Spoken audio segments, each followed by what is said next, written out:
Ok, eu vou fazer o seguinte, eu vou compartilhar minha tela, deixa eu ver se dá tudo certo. Então, professor Rossoni, já está, né? Iniciamos a gravação, foi feitas as boas-vindas e muito obrigado novamente por estar ofertando, estar participando com esse mini curso que eu tenho certeza que vai ser de grande valor. Muito obrigado e eu estou aqui, o que precisar, conte comigo. Ok, obrigado, André, pela apresentação. A única coisa que eu tenho que corrigir é que eu não sou mais jovem cientista, não que eu não fiquei mais velho, é porque, como que o projeto era vinculado à FAPERJ e encerrou dia 31/12, eu não sou mais jovem cientista, que era o órgão de fomento do Estado do Rio. Mas só essa correção, no demais aí eu fico agradecido pelo comentário, pela apresentação. Temos alguns amigos aí, vi a Cláudia, o Renan apareceu e sumiu, saudades, Renan. E então nós temos um público que vai além da UFO, que vai além da Universidade Federal de Uberlândia, um público um pouquinho mais diversificado, além da administração, inclusive. Então, o que eu vou tentar fazer? O SPEL ele é específico para a área de administração contábil e turismo, mas tem boa parte do conteúdo, ele vale para qualquer área de pesquisa. Na hora de montar o mini curso, eu tive a ideia e depois que eu montei a apresentação. Ela acabou ficando um pouco mais longa do que eu achei que deveria ficar, porque tinha algumas informações que eu acho que são relevantes. Então, talvez seja necessário acelerar um pouco mais no início, onde que eu falo de alguns aspectos conceituais a respeito de citações e de impacto, para depois tentar gastar um pouquinho de mais tempo com as plataformas propriamente ditas. E para não ficar fechando tela, fechando PowerPoint, abrindo PowerPoint, eu vou dar dicas de como abrir cada um no website, no navegador de vocês, as páginas, e vou dando instruções, que eu carreguei algumas telas na minha apresentação, em que vocês podem olhar o que eu deixei salvo na apresentação, para vocês poderem reproduzir na página do SPEL, depois do Google Acadêmico, depois dos Scopus. Não é a forma mais didática, mas vai ser a forma mais dinâmica e mais interativa para o curso. E para facilitar também, porque tem algumas informações que são relevantes no decorrer do curso, eu compartilhei o link da apresentação, a professora Cíntia compartilhou novamente. Então, quem está aí e não olhou no chat tem um link. Toda a apresentação de hoje, do mini curso, está nesse link. É só clicar e baixar. Está na plataforma Zenodo, que é uma plataforma gratuita para disponibilizar qualquer tipo de material. Vale a pena vocês conhecerem, especialmente professores, para disponibilizar cursos, aulas, palestras. Eu uso bastante. Então, o link está ali. Sugiro para todos aí baixar antes de eu começar a apresentação. Tá bom? Então, vamos lá, eu vou falar um pouquinho de 3 bases, foi um pouco audacioso para um mini curso, mas acho que vai caber. Eu vou falar primeiramente do SPEL, depois do Google Acadêmico e finalizando com os Scopus. Entendeu? Então, para melhor aproveitamento do curso, minha sugestão é, para quem não tem cadastro no SPEL, se porventura tiver tempo no decorrer do curso, basta entrar no SPEL e fazer o cadastro, deixa o link disponível para vocês.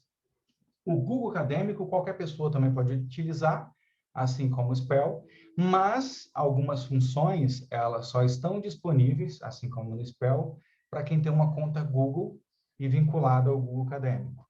Então, no decorrer do curso, no decorrer do início da minha apresentação, que é mais conceitual, se vocês quiserem abrir uma telinha do lado e fazendo, fiquem à vontade. E os Scopus, que é um pouquinho mais problemático, que o acesso não é tão aberto para todos.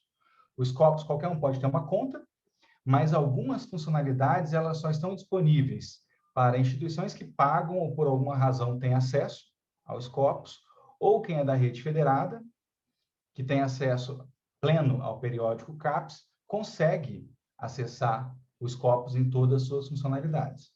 Então, se porventura a pessoa não tiver acesso integral aos Scopus, uma pequena parte do curso que eu deixei para o fim, vai estar salvo essa apresentação do que pode ser feito com esse cadastro, com esse reacesso pelo IP ou pelo Café. Café é uma plataforma de acesso da rede federal. E se porventura a pessoa não conseguir resolver isso hoje, pode tentar outra hora, porque algumas dicas ali são pontuais e úteis. Mas é 10% da apresentação, os outros 90% a pessoa pode aproveitar basicamente sem qualquer cadastro, ok? Então tá aí, quem quiser, quem fizer o download da apresentação e não tiver esses cadastros, sugiro tentar gastar um pouquinho de tempo nessa primeira meia hora para vocês poderem ter acesso pleno às bases, ok? Então, Continuando aqui, explorando um pouquinho do curso, minha ideia é trabalhar com o quê? Explorar os mecanismos de busca de texto, especialmente por tema, que é o mais útil, ao meu ver, e por outros termos. Segundo, apresentar os indicadores de impacto de periódicos, textos e autores. Aí, nesse caso, apesar de eu apresentar especificamente do SPEL, do Google dos Scopus após uma apresentação inicial, como muitas pessoas não têm ideia do que seja um indicador de impacto, de onde ele vem, o que ele é e para que ele serve, eu vou fazer uma pequena introdução agora, falando desses indicadores de impacto, do porquê é importante citar essa coisa toda. E demonstrar o uso dessas ferramentas, das 3 que eu vou estar falando hoje, e especialmente no que se refere ao compartilhamento e armazenamento dessas buscas. Então, tem várias ferramentas que as pessoas não conhecem, não usam, e são extremamente úteis para você poder não somente registrar as pesquisas que vocês fizeram, mas para poder ganhar tempo na pesquisa bibliográfica. Então, eu sugiro, depois, vocês terem bastante atenção na hora que eu estiver falando dos mecanismos de compartilhamento e armazenamento, que são bem interessantes e poucos disseminados.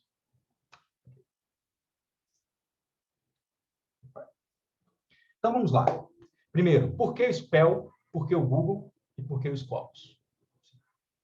Google é a maior base de referência acadêmica do mundo. Se a gente for pensar bem, quase tudo está no Google.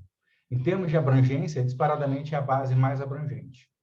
Então, provavelmente, você não vai achar somente artigos científicos, mas no Google Acadêmico também, especialmente livros.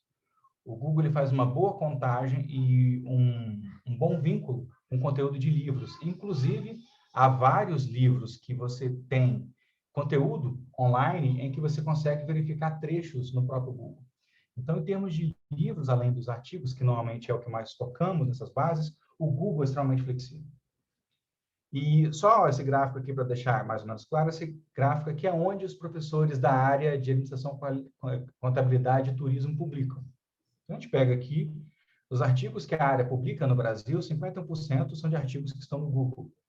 E equivale ao quê? A 58% dos periódicos. Já a SPEL, se vocês olharem aqui, é um número bem menor de periódicos, somente 11%. Como eu falei, o SPEL é uma base local da área de administração, contabilidade e turismo somente. Mas, apesar dele ser específico e contar hoje com 132 periódicos, quase metade da produção da área sai no SPEL. Então, ele é pequeno no número de periódicos, mas na quantidade daquilo que é publicado, em termos de relevância para a área, ele é muito grande. Então, vale a pena conhecer o SPEL, vale a pena fazer busca no SPEL, que é uma busca sistemática, em que boa parte daquilo que é produzido na área nacionalmente está lá. No Google, além do volume, a facilidade é a base mais rápida, mais prática, mais simples, porém também menos confiável. Há vários questionamentos acerca da confiabilidade do Google, porque são robozinhos, nem sempre bem calibrados, há algumas redundâncias, porque há múltiplas fontes, mas funciona muito bem. Eu, particularmente, uso bastante o Google, vou mostrar como eu uso. E os Scopus, que é uma das bases referenciadoras, ela tem status diferenciado, em que a área, 17% dos papers publicados estão lá e 35% dos periódicos. Então, os Scopus, se a gente for pensar bem, é a maior base internacional de indexação. Em termos de volume, ela é muito maior do que o JCR, que não entra nesse curso. Apesar do JCR Web of Science, até agora, tem um status maior. Ela é um pouco mais seletiva na inclusão dos periódicos, em que, às vezes, questionam-se, inclusive, os critérios dessa seleção, que não é assunto do curso hoje. Então, foi por isso que nós escolhemos essas bases. O SPEL, porque devido à relevância local, o Google pela amplitude e os Scopus pela qualidade da referência em termos de nível mundial, porque os Scopus, ele, se a gente for pensar em termos de indexador, é ele e JCR internacionais. Os outros são quase que questionáveis em termos de confiabilidade, em termos de produto. E localmente nós temos a solução do SPEL, que é para uma área específica. Cielo tentou fazer isso no passado, mas desistiu. Hoje não tem mais indexadores confiáveis como tinha. Ok, então, antes de começar a falar um pouquinho do uso das bases, eu vou falar bem rapidamente, aqui eu vou acelerar um pouquinho para a gente ter tempo para discutir as bases, sobre citações e referências. Primeiro, então assim, quando a gente faz pesquisa para quê? Pesquisa bibliográfica. A gente quer ter acesso a um conteúdo, quer ter acesso a uma determinada bibliografia e a determinados artigos. que nós estamos interessados em algum tema. Então, não é simplesmente ler e compreender, mas especialmente escolher o que ler. Então, quando eu penso no que ler, já que não é possível você ter a capacidade de ler todas as fontes, como que eu seleciono essas fontes? E ao selecionar essas fontes e fazer referência, eu faço referências como? Citando o trabalho de outro, isso é um trabalho extremamente central para a ciência, porque um autor se torna, em parte, relevante quando as pessoas o citam. E toda vez que alguém é citado, ou seja, quando você fala sobre alguém num artigo, num livro, num TCC, num trabalho de escola, automaticamente toda citação leva ao quê? Aquela parte que normalmente os alunos odeiam, que são as referências. Então, como o mundo descobre que um autor foi citado? O mundo descobre que um autor foi citado porque as pessoas colocam nas referências. Se você citar um autor e não colocar nas referências, muito provavelmente ele ficará no anonimato. Por isso, todos os professores, especialmente os professores de metodologia, cobram para vocês aprenderem a BNT, a APA, qualquer uma dessas normas, que às vezes são chatas de você incorporar, mas hoje nem precisa aprender a norma, você precisa. No mínimo aprendendo a citação, você pode copiar e colar na internet sem muito esforço. Inclusive, vou mostrar como você faz aqui. Mas referenciar é importante.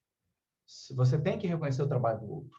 O trabalho acadêmico, mesmo você fazendo, ele se pauta no trabalho de outros, como Newton dizia sobre ombros de gigantes. E esses gigantes ficam nas referências. Então, é central as referências. E a partir do momento que nós registramos as referências, a gente começa a saber aquilo que tem um valor em termos de utilidade. Pesquisas mais citadas foram úteis para algumas pessoas. Então, daí vem a importância de se avaliar as referências. Se o sistema de mérito acadêmico, em parte, ele incorpora a avaliação da citação dos autores, de periódicos, de instituições, é importante que a gente também use essas citações para poder decidir parte da literatura que seja relevante para nós. Não simplesmente em termos de volume, mas de quem citou. Exemplo, às vezes eu julgo quem eu vou ler não pela quantidade de citações, mas por quem citou. Então, eu vejo um texto de alguém que, para mim, é uma referência, e ele citou alguém, significa que alguém bom julgou alguém como até melhor. Então, algum valor tem. Então, mesmo que não seja no valor na quantidade, a citação também tem um valor simbólico quando você atribui a autoridade a outra pessoa. E esse trabalho, as bases, ajudam bastante. Antigamente, você tinha que ler todos os textos no detalhe. Hoje, não, você pode colocar lá quem citou quem, ou quais autores que aquele fulano citou, e muito facilmente. Eu vou mostrar aqui para vocês, inclusive, como fazer isso em algumas bases. E aí, se a gente cita, o que nós citamos? Cada vez mais, isso aqui são dados do SPEL, são dados nacionais da área de contábeis, turismo e administração. Nos últimos 7 anos aí, a gente passou de 38% das citações de artigos e periódicos para 56%. E cada vez mais as pessoas citam menos livros. Ah, porque os livros são piores? Não. Há livros que valem mais que 1000 artigos. Como também há livros que não valem nenhum artigo sequer. Então, não é questão do volume, mas é a questão de que a academia e a ciência se pauta em artigos. Os livros, eles remetem ao quê? A discussão profunda de determinado tema, de determinado autor, normalmente quando ele ganha autoridade. Então, livros de qualidade tendem a ser mais raros. E por serem mais raros, o volume de citações tende a ser menor. Então, no passado, era muito comum, aqui no Brasil, especialmente, citarem muito livros e poucos artigos, e anais de congressos. Hoje, se a gente for ver mais recentemente, a citação em artigos é muito mais frequente. Por um lado, você tirar o prestígio do livro, eu acho que isso impacta em termos de formação. Por outro, facilita as pessoas terem acesso, porque o artigo, ele normalmente é mais disseminado que o livro. Não tem o custo de você normalmente comprar em papel ou comprar como e-book. Tem outros cursos com artigos também, lógico, mas tendem a ser mais acessíveis. Então, só de brincadeira aqui, outro dia eu fui procurar qual era o artigo mais citado do mundo. Em 2014, esse artigo aqui que fala de uma forma de você medir, identificar um marcador de um tipo de proteína, tinha 305 mil citações. É um artigo de 51, extremamente técnico, mas o pessoal que trabalha com pesquisa físico-química usa bastante esse artigo como referência. É o artigo mais citado do mundo. Livro, não. Livro, não lembro de cabeça qual o livro mais citado. E aí, sobre indexadores e índices, quando eu cito alguém, isso gera uma série de indicadores, que eu vou falar aqui bem rapidamente um pouquinho agora, para vocês terem ideia do que seja. Então, quando a gente cita alguém, quais indicadores geram? Então, primeiro, do próprio documento. Então, eu posso avaliar medidas mais restritas, como influência, centralidade, mas básico é, esse livro foi citado? Esse documento foi citado? A partir daí, você consegue desdobrar outras citações. Por exemplo, sendo um periódico, esses artigos do periódico tendem a ser mais citados? Então, isso é avaliado. Além dessas citações, há medidas relativas de impacto, que são muito importantes. E muitos periódicos se autoavaliam e também são avaliados pelo impacto. E há outras medidas, como H, H5, vida média, que eu vou tentar falar pelo menos do impacto e do H, por serem as mais comuns. E já que os documentos eles são feitos por alguém, você também avalia no nível dos autores. Quantas citações, citações por documento, H e por aí vai. Então, de um único documento que é citado, você pode gerar no agregado vários tipos de avaliação de citação. Não somente aqui. Eu posso avaliar as citações de uma determinada universidade, de um determinado país, ou seja, a partir do momento que eu agrego essa informação, eu tenho informação em qualquer nível que eu quiser. Okay? E aí, quais são os indexadores mais comuns? Nós temos lá o JCR, o Web of Science, que é da Clarivate, que é uma empresa de capital aberto desde o ano passado, gigantesca. Ela foi estruturada, ela comprou a parte que no passado era da Easy, que foi criada pelo Garfunkel, que foi o criador do fator de impacto. O Google tem alguns indicadores também, apesar de não ter impacto propriamente dito, mas ele tem o índice H e medida de citação.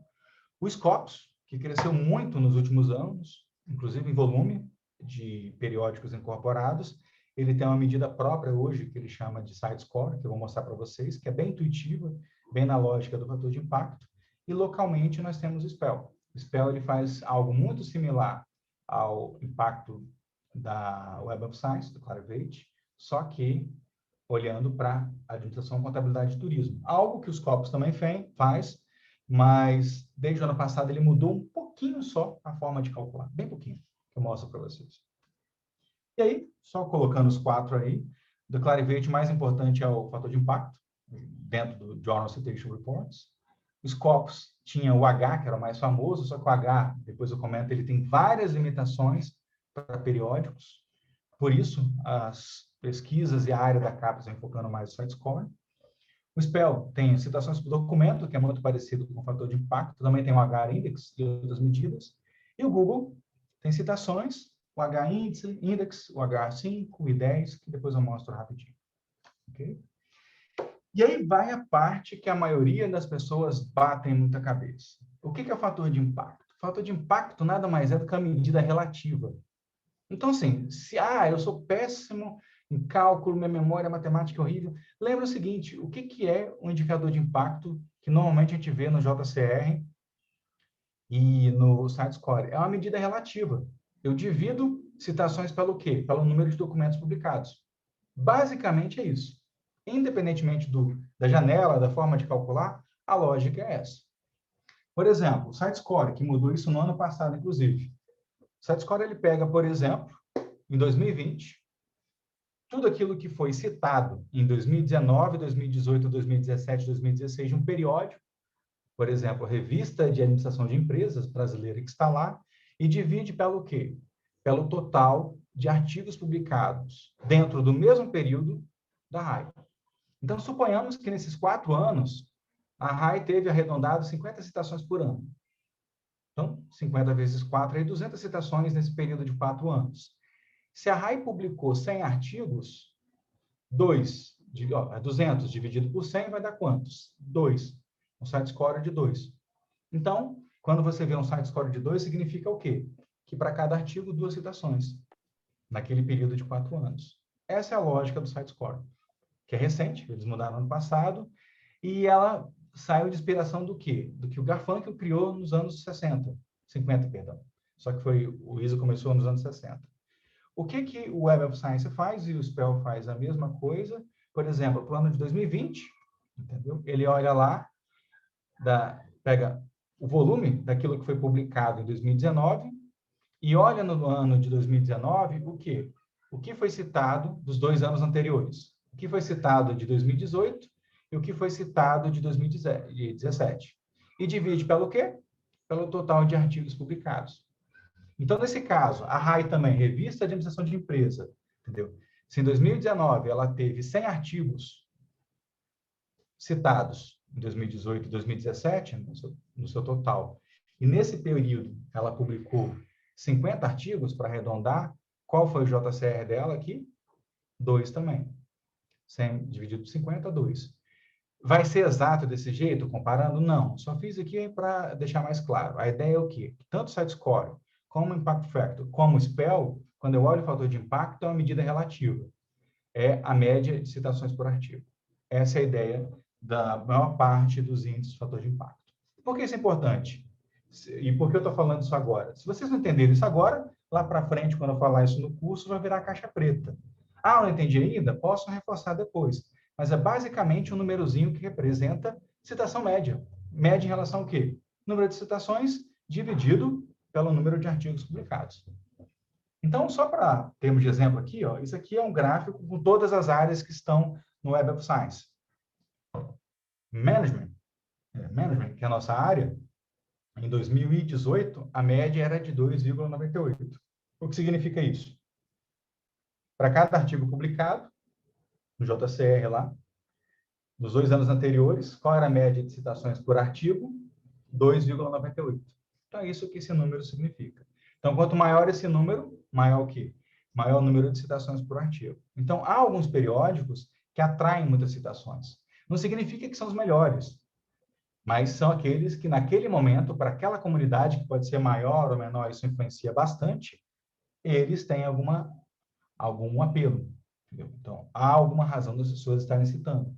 Ou por tema, ou por qualidade. Então, é o número que as pessoas olham. É o único para decidir com uma pesquisa é boa? Não, não é. Mas ele é um indicador indireto, mas é. Agora, tem um outro também que todo mundo confunde um bocado, que é o índice H. Se eu perguntar aí para a plateia, não tem nem plateia, né? Para os participantes do minicurso, o que é um índice H, todo mundo vai se embananar para explicar. Até porque é esquisito, né? Mas ele é muito útil, não para avaliar tanto periódicos, mas para avaliar autores. Porque o que é um índice H? O índice H nada mais é, o H é o número de artigos que foram citados H vezes. Então, H igual a 6 significa que eu tenho 6 artigos que foram citados 6 ou mais vezes. Não importa o número de citações. Então, o H é um número que iguala o número de artigos com o quê? Com o número de citações. Então, nesse exemplo aqui, imaginem 2 autores. Aquele ali da esquerda, que tem um índice H igual a 6, ele tem 6 artigos somente, por exemplo. Pode ter mais, mas sem citados.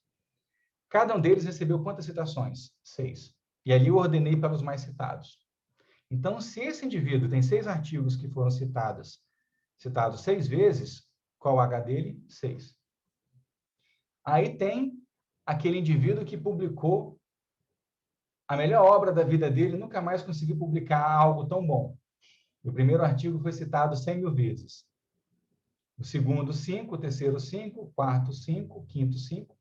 E o sexto artigo, 5 vezes também. Qual o H desse indivíduo? 5. Por quê?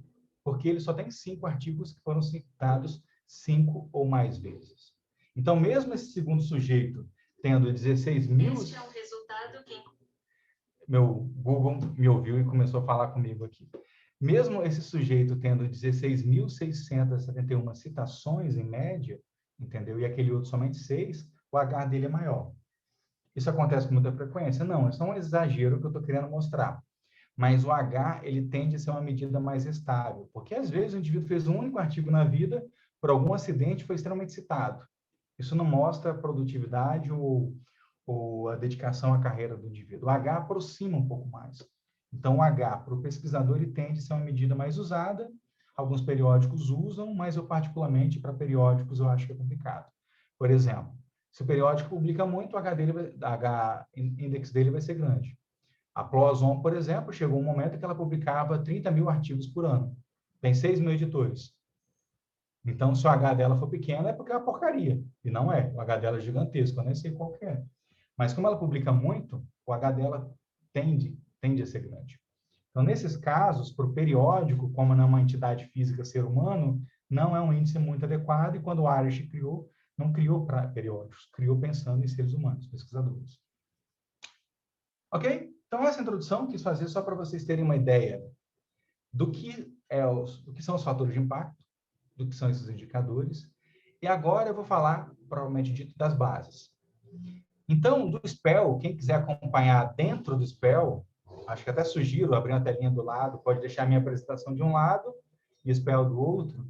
O site do SPEL é spel.org.br, está lá bonitinho, vocês podem entrar e podem tentar recuperar as telas que eu vou estar apresentando aqui. Como eu comentei, eu vou mostrar aqui direto para ser mais prático, para ser mais didático, para não ter que ficar indo e voltando na tela e não cansar vocês. Se porventura alguém tiver algum probleminha pontual, é só falar comigo que a gente tenta resolver. Então, o que é o SPEL? O SPEL é um projeto da ANPAD, entendeu? Que começou a ser discutido em 2010. Tive o prazer de ser um dos criadores e desenvolvedores há 10 anos atrás. Entendeu? A gente encerrou o desenvolvimento em 2015. Bastante trabalho, bastante esforço. E é uma experiência diferente, pioneira. Se a gente for pensar bem, é algo incomum. Tanto que o parâmetro nosso de comparação é quem? Scopus Web of Science. É algo único, que a comunidade valoriza bastante, e é algo que inicialmente foi pensado para administração, ciências contábeis e turismo. Talvez no futuro a ANPAD tenha interesse em disseminar para outras áreas. Mas, por enquanto, é somente da área de administração, contabilidade e turismo. Quem for de outra área, para ter ideia de como funciona, vale a pena. Mas quem quiser prestar menos atenção nos detalhes da plataforma, porque não é da área, pode aproveitar e tentar fazer aqueles cadastros que eu comentei. Novamente, só reforçando aqui, especialmente para quem chegou depois, foi colocado no chat o link, deixa eu ver se eu consigo colocar de novo. A apresentação está no link, eu compartilhei novamente aqui, de novo errado. Para quem chegou depois, eu estou compartilhando o link de toda a apresentação. Então, vamos lá. Esse SPEL, a cara do SPEL, o SPEL ele tem uma plataforma bem enxuta, ele começou a funcionar em 2012, como plataforma, em meados de 2012, junho de 2012. E hoje ele tem 55 mil documentos, ele tem 132 periódicos, e é uma plataforma que não somente guarda os artigos, das 3 que vocês verão, é a única que tem os artigos guardados, ou seja, ele é uma biblioteca de artigos, por isso que ele possibilita algumas coisas a mais. Ele também é um indexador.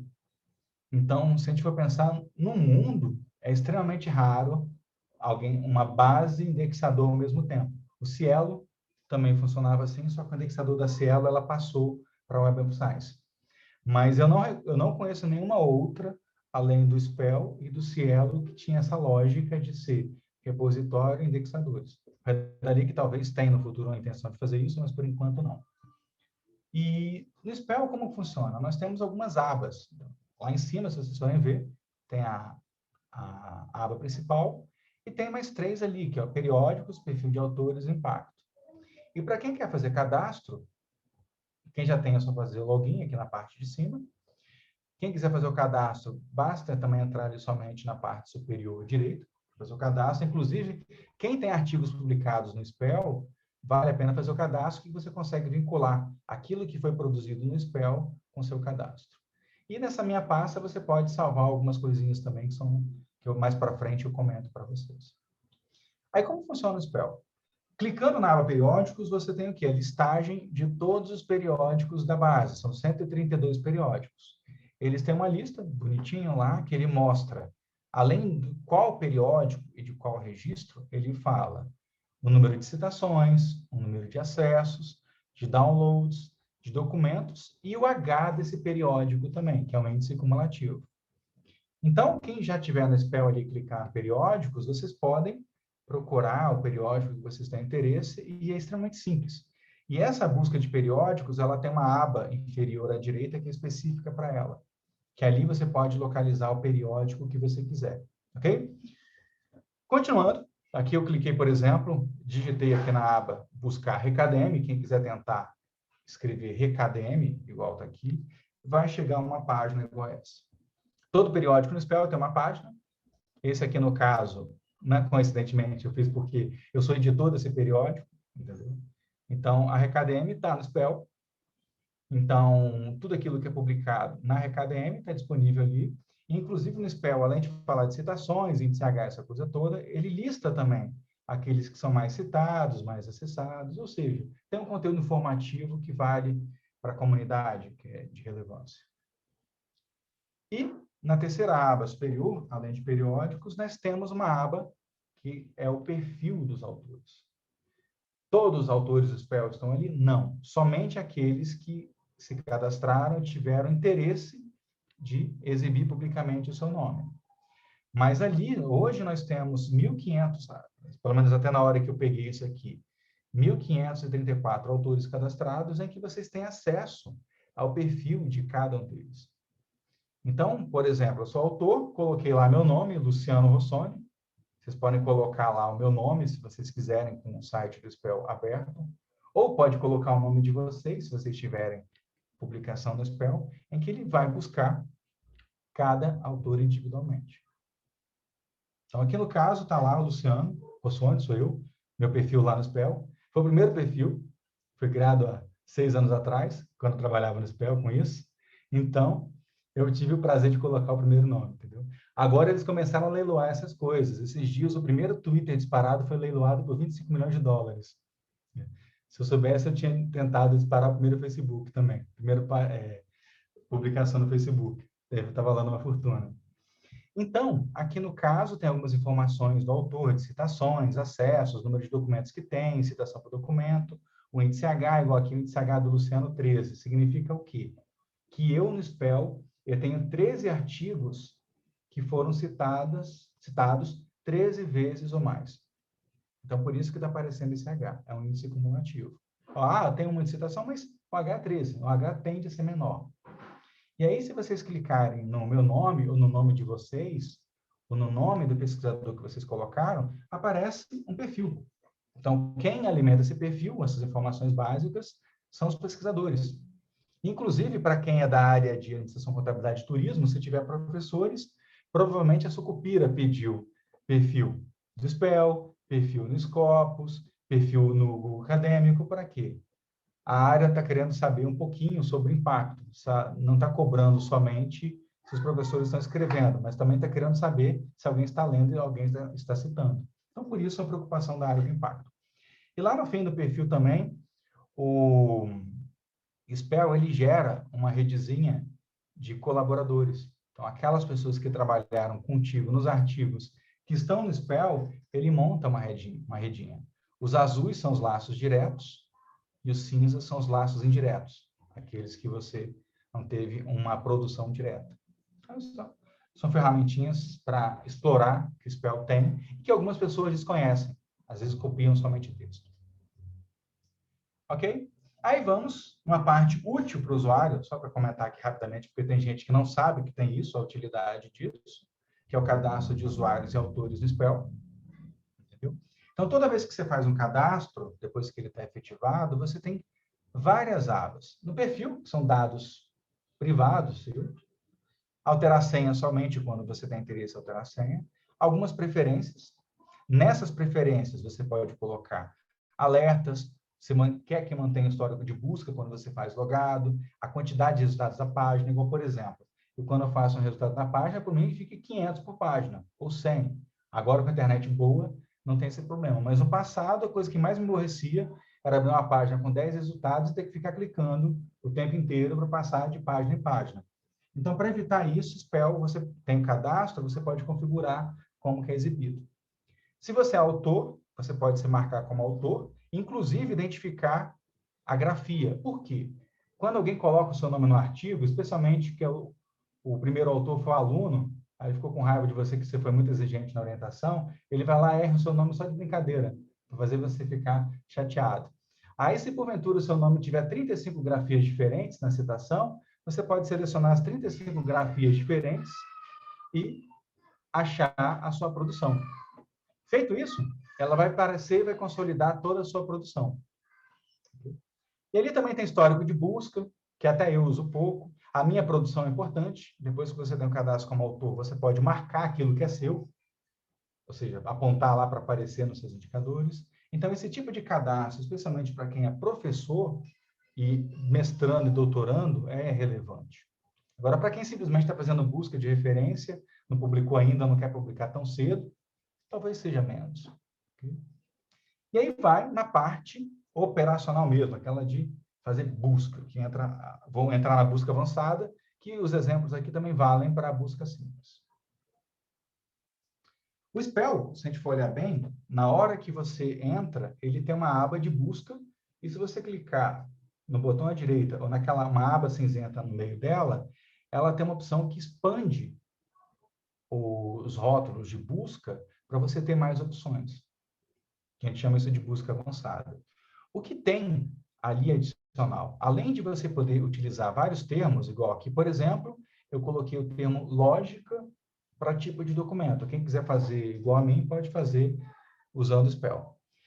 Além do tipo de documento, você pode fazer busca usando o quê? Periódico, autor, resumo, palavra-chave, o ID do documento que ninguém vai usar, a não ser que você tenha gravado lá o ID do seu artigo, o autor citado, título citado, periódico citado, esses três últimos dentro do Spell.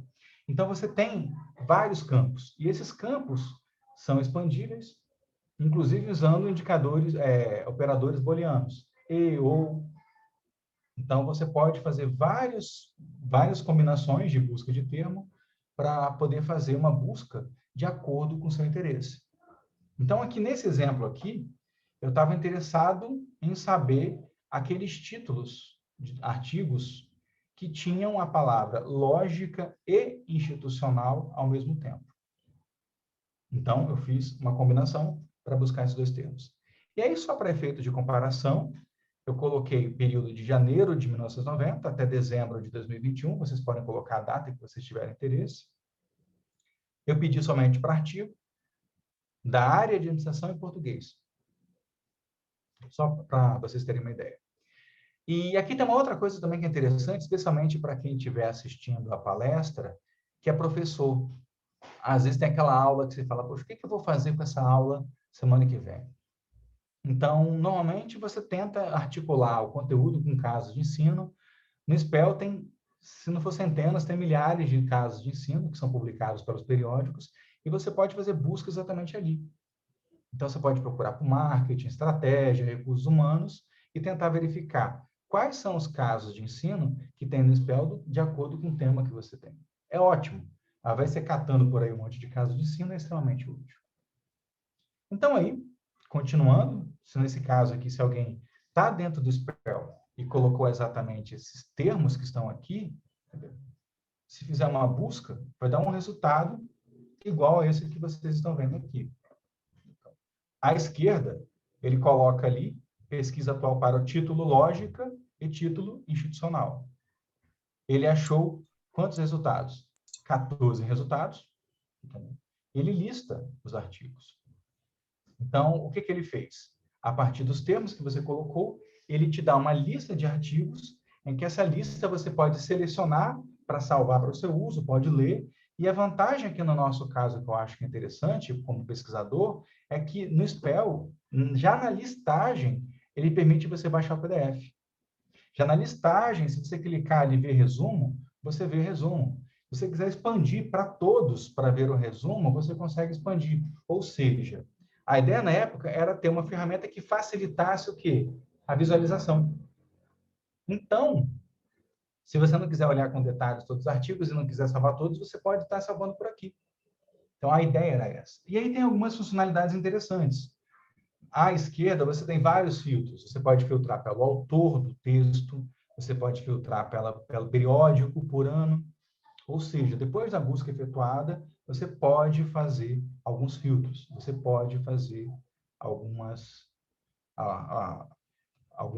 peneirinhas aí. Ok?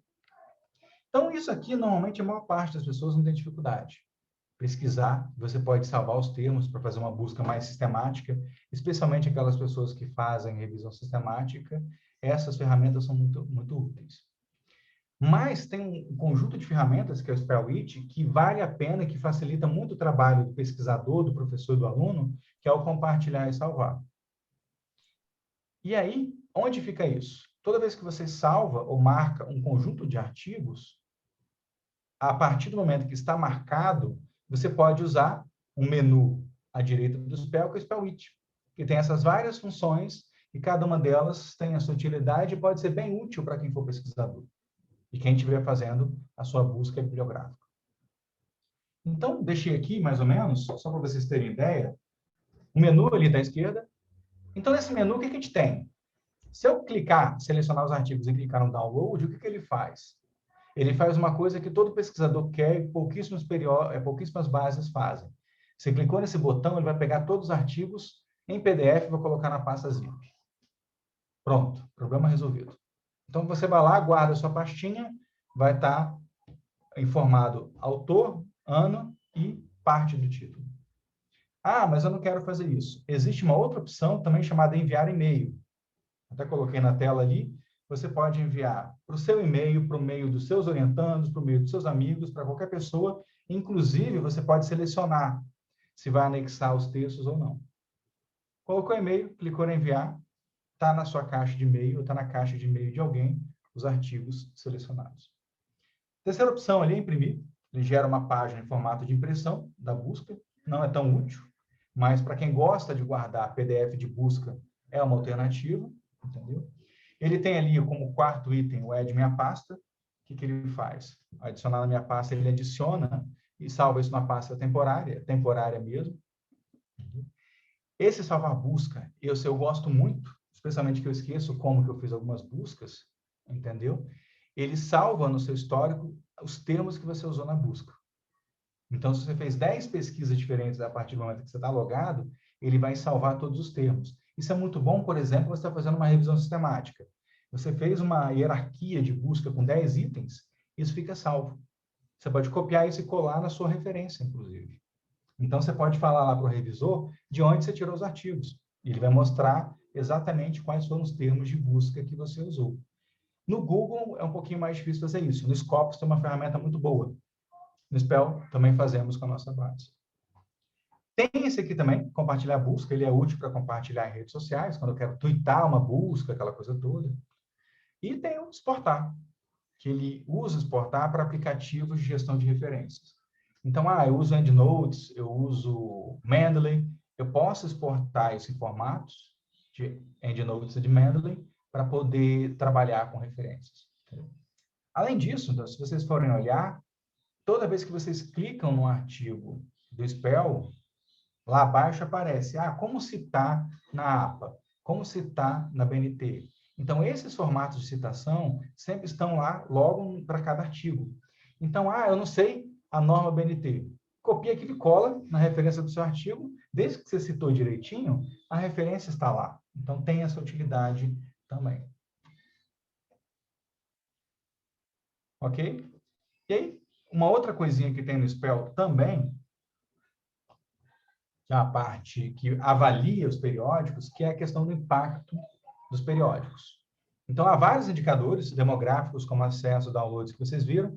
Tem citações também, tem o H-index de autor e de periódicos, mas tem os indicadores de impacto, que é aquele que é o número de citações por documento.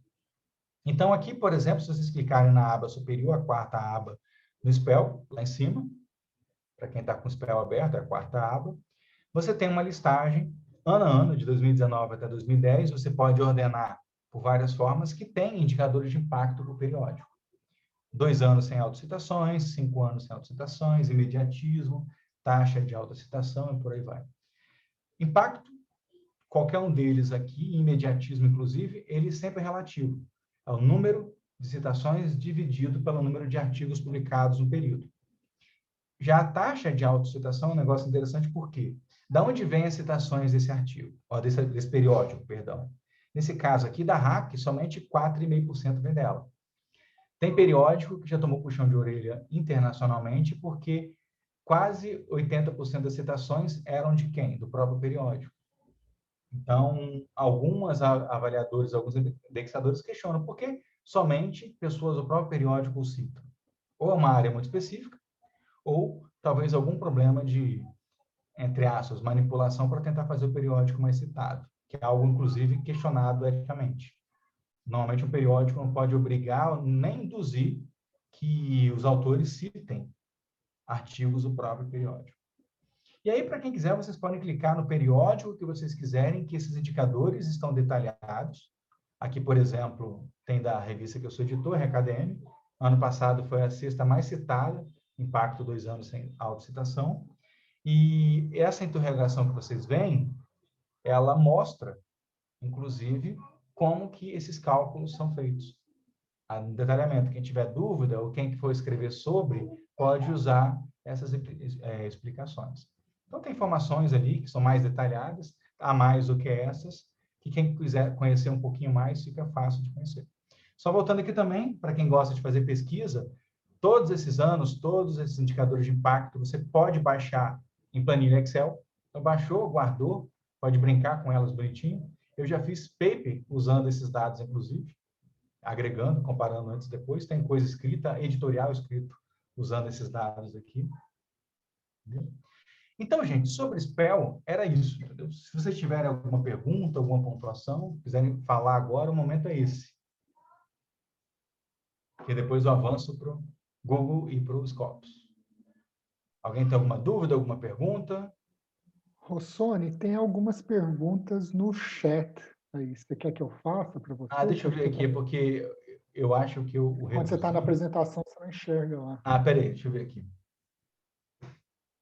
A Tayla falou que fazer estudo biométrico da SPL é lindo, super didático. Isso mesmo, Tayla. Deixa eu ver aqui. Isso. Normalmente, essas bases, elas sempre usam esses operadores booleanos. Tem algumas diferenças. Igual no Spell, a gente não usa aspas. Mas no Scopus, elas funcionam. E, para mim, assim, padrão em termos de busca de detalhamento, o Scopus é o melhor deles. Você tem vários itens na busca avançada do Scopus que você pode personalizar vários itens. Inclusive, como que... ano passado, eu tive que escrever um artigo falando da hack. Engraçado, né? Eu sou editor da RKDM, mas fiz um artigo falando sobre a hack. E eu tinha que buscar quem citava a hack. Então, usei esses indicadores booleanos nos Scopus para poder capturar, mesmo a hack nos Scopus, para poder capturar quem citava lá. Então, são bem utilizados. O Web of Science eu não vou apresentar aqui, mas os Scopus eu mostro. Não vou mostrar os operadores, mas eu mostro essa parte lá.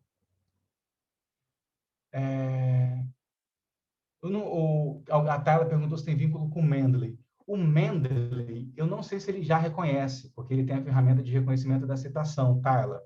Mas, se eu não me engano, um daqueles 3 formatos o Mendeley reconhece. O Mendeley é bem flexível, ele aceita qualquer formato de aplicativo de citação para incorporá-lo. Eu, particularmente, gosto muito do Mendeley, só que eu sou da geração mais antiga, eu tenho preguiça de usar.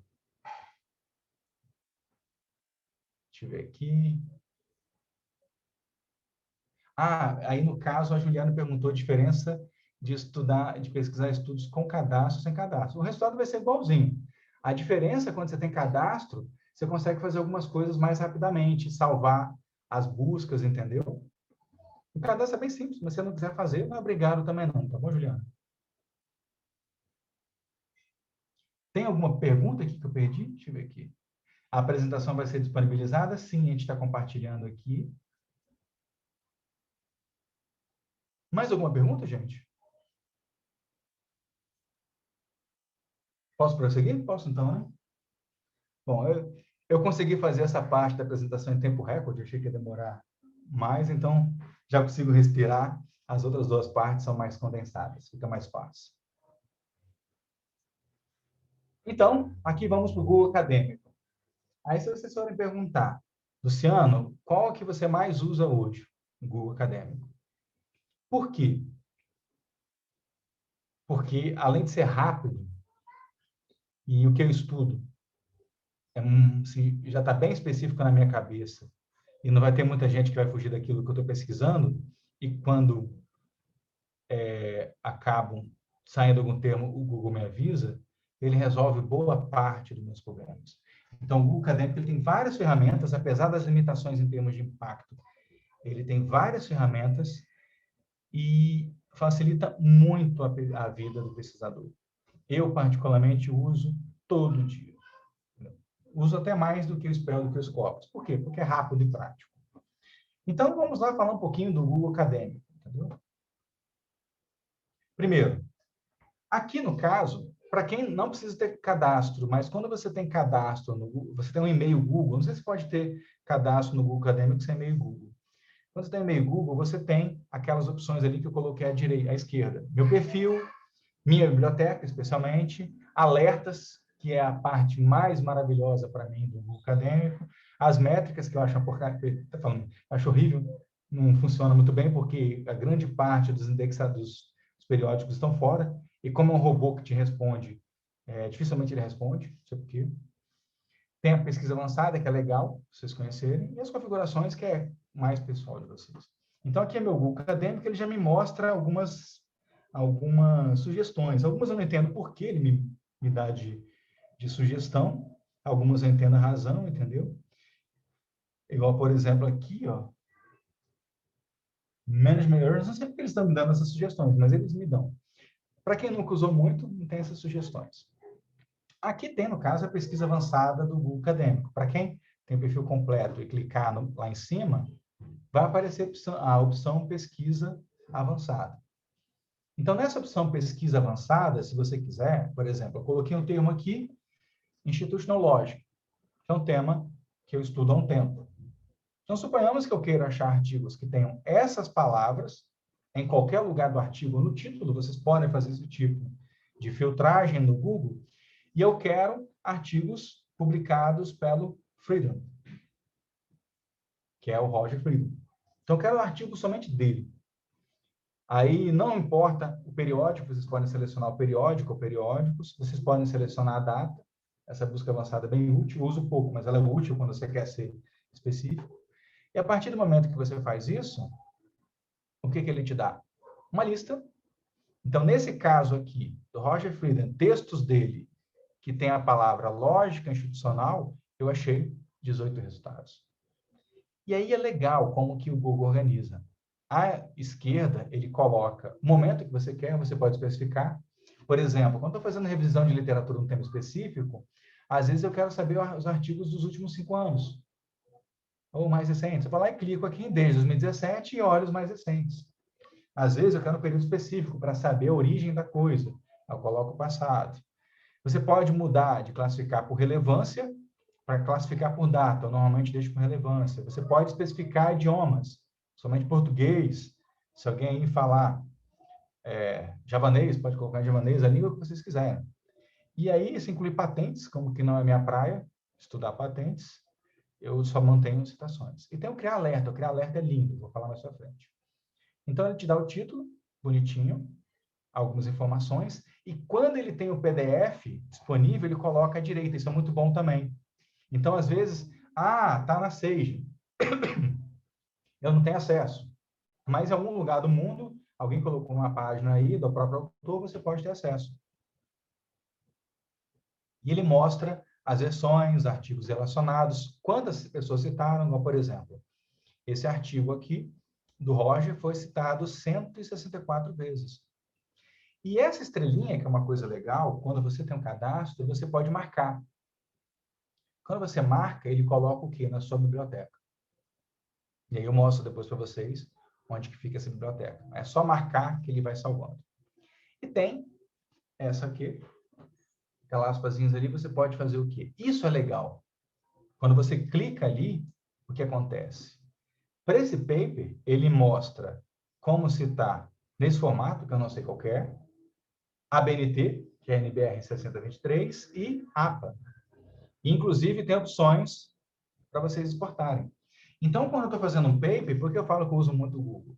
Normalmente eu vou escrevendo, citando de cabeça e cito o autor. Mas a referência, ao invés de eu usar os aplicativos, como eu sou da geração que aprendeu a fazer na marra, não incorporei plenamente o uso do Mendeley nem do EndNotes, eu coloco no Google Scholar e copio. Às vezes sai errado, igual nesse caso aqui está errada a citação, mas ela me adianta. Então, eu uso bastante essa ferramenta aqui de clicar nas citações, para quê? Para poder recuperar a referência. E recupera a referência e coloca no documento. Isso poupa muito o trabalho do pesquisador. Facilita a vida. É só certificar que está correto, na forma está correta, mas às vezes falta informação. Então, o Google, como é rápido, prático, você faz isso muito rapidamente. Aí tem uma outra coisa também que o Google faz. Perfil de autores. Entendeu? Então, aqui, por exemplo, nós temos ali perfil do Bourdieu. Bourdieu tem 838.942 citações até hoje. Índice H283, ou seja, ele tem 283 documentos que foram citados 283 vezes. Então, esse é o Bourdieu. Não é à toa que Bourdieu é Bourdieu. E aí, esse perfil, não foi ele, com certeza, que criou, deve ter sido alguém do instituto dele. Está lá bonitinho, tem as obras dele organizadas, tudo bonitinho. E se você achou o perfil do Bourdieu bonitinho, fazendo cara de intelectual, você também pode ter seu perfil bonitinho, entendeu? Então, no caso lá, entendeu? Tem ali perfil do Luciano Rossoni. Entendeu?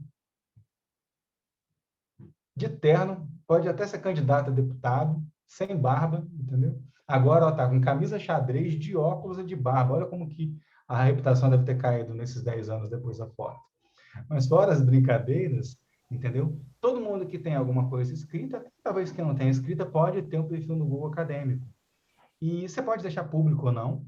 Para quem é dos programas de mestrado e doutorado, é interessante para você ter os indicadores que você avaliam, aquela coisa toda. Por exemplo, o que o Bourdieu tem de citação por mês, eu não tenho na vida. Paciência, fazer o quê, né? Mas você consegue avaliar pelo menos aqueles trabalhos que as pessoas gostam, não gostam, aquele que pegou, que não pegou. Então, é um indicador interessante. E é muito simples fazer. Você clicou lá nas opções, criar meu perfil logo no início. Bem fácil de fazer esse perfil, não tem segredo, desde que você tenha conta no Google, se não me engano. E aí tem as ferramentas que eu acho são interessantes, que esse aqui a maioria não conhece, que é a minha biblioteca, os alertas, que esse é o que eu mais gosto, e as métricas. Então, quando você clica na sua biblioteca, ele vai mostrar o quê? Lembra que tinha aquela estrelinha que eu falei para marcar quando você faz uma busca? Toda vez que você que marca uma estrelinha daquela, ele coloca onde? Na sua biblioteca. A sua biblioteca ele pode mostrar aqueles trabalhos que foram citados por você, nem lembro como que ele faz isso, se é automático ou não, a sua lixeira, e tem os seus marcadores. Então, você pode criar quantos marcadores quiser. Por exemplo, esse artigo aqui de baixo, eu criei um marcador chamado institucionológicos, ele está marcado como institucionológicos. Então, você pode criar o quanto de marcadores que você quiser para guardar a sua listinha de referências. E ali você pode marcar, pode baixar as referências, é muito útil. Então, você está fazendo a dissertação. Todas as referências que você está salvando no Google, depois você clica ali e ele vai salvar tudo para você. É só você certificar que está certo, isso facilita o trabalho. E você pode fazer outras filtragens específicas. Na hora que você clica em gerenciar marcadores, é ali que você cria. Cria um novo marcador, eu tenho somente 3, board nem uso tanto, institucionológicos e esquemas. E aí tem, quando você vai marcar nessa aba, tipo uma etiqueta, você marca naquele paper que tipo de marcador que você quer. Algo muito similar, inclusive ao do Gmail. A lógica é parecida.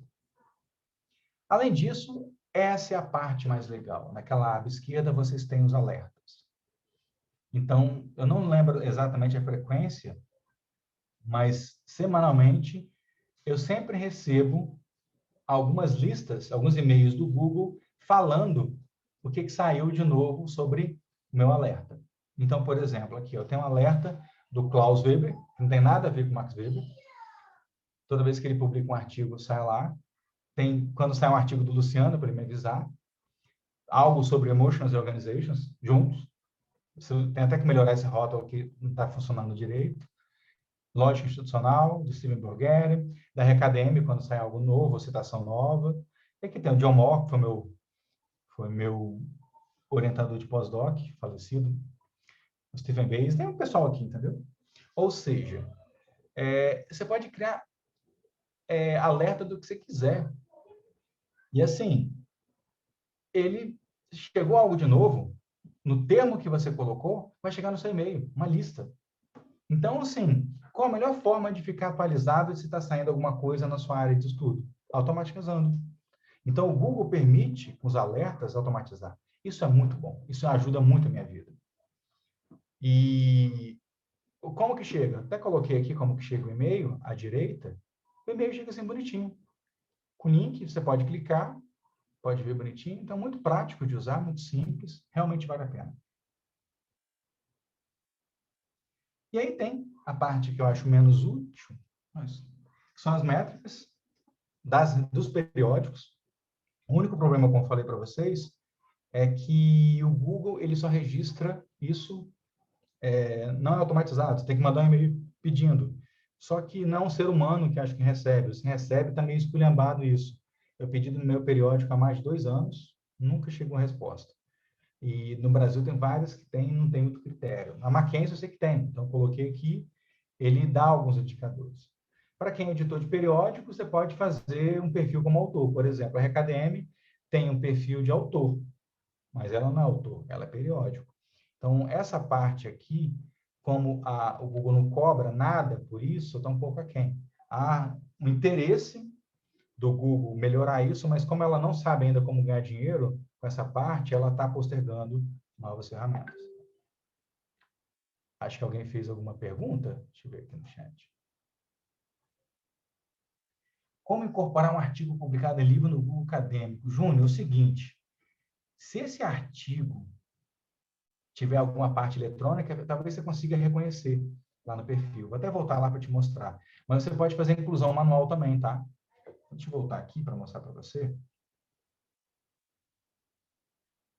Então, aqui no perfil, tá vendo aquele mais ali? Essas abinhas, você pode fazer inclusões manuais, inclusive, de documentos. Então, se tem algum livro que sai em papel, ou que o Google não reconheceu o site que publicou o livro, você pode incorporar também. Às vezes, o Google incorpora errado, você pode excluir. Então, o perfil é extremamente flexível para fazer esse tipo de coisa. Aí, isso é um problema também de confiabilidade do Google. Se eu pegar lá o artigo mais citado do mundo e falar que eu também citei ele, que ele também é meu, até o Google descobrir e tirar lá do meu perfil vai demorar. Posso ficar um ano lá tendo 307 mil citações e fica lá. Ele não vai confiar, a não ser que o robô identifique e tire. Mas normalmente não. Então, eu já vi vários casos. Eu tenho um aluno meu que ele nem sabe disso, Jorge. Deve ter algum Jorge, que o sobrenome dele que é famoso, que é da área de física, que outro dia eu fui ver o perfil dele lá, ele só fez um trabalho na vida, estava gigantesco. Aí eu fui ver que tinha alguém incorporando, o sistema automaticamente incorporou artigos no nome dele. Eu também tenho um problema, existe um italiano chamado L.V. Rossoni, que ele é da área de farmacologia cardiovascular. Eles são os caras mais citados no mundo no tema. Aí, de vez em quando, aparece um artigo do cara no meu nome, eu tenho que tirar. Se eu deixasse, meu Google Acadêmico ia estar quase igual ao do Bandila. Então, continuando aqui, essa parte aqui eu particularmente não gosto muito, entendeu? E aí, questões sobre o Google Scholar? Quem quiser colocar aí, quem quiser perguntar. Deixa eu ver aqui se nós temos no chat. Eu quero, Luciano. Oi. Na pesquisa avançada, é só em qualquer lugar do artigo e no título? Falta um resumo aí, né? Também acho, porque às vezes você quer a informação do resumo, né? Tem artigos que têm títulos muito criativos, né? Por exemplo, gaiola de ferro. Não está falando nem de gaiola nem de ferro, está falando de outra coisa, né? E daí, se você coloca em qualquer lugar do artigo, você tem milhares de artigos que vêm. É um filtro muito ruim, eu sempre achei. Sim, fica. A dúvida que eu tenho é o seguinte: se realmente o Google tem acesso a todo o conteúdo do artigo. Eu não sei se tem. Provavelmente tem, porque se eles pagarem assinatura, e para eles a mixaria de dinheiro, eles conseguem varrer internamente todos os artigos.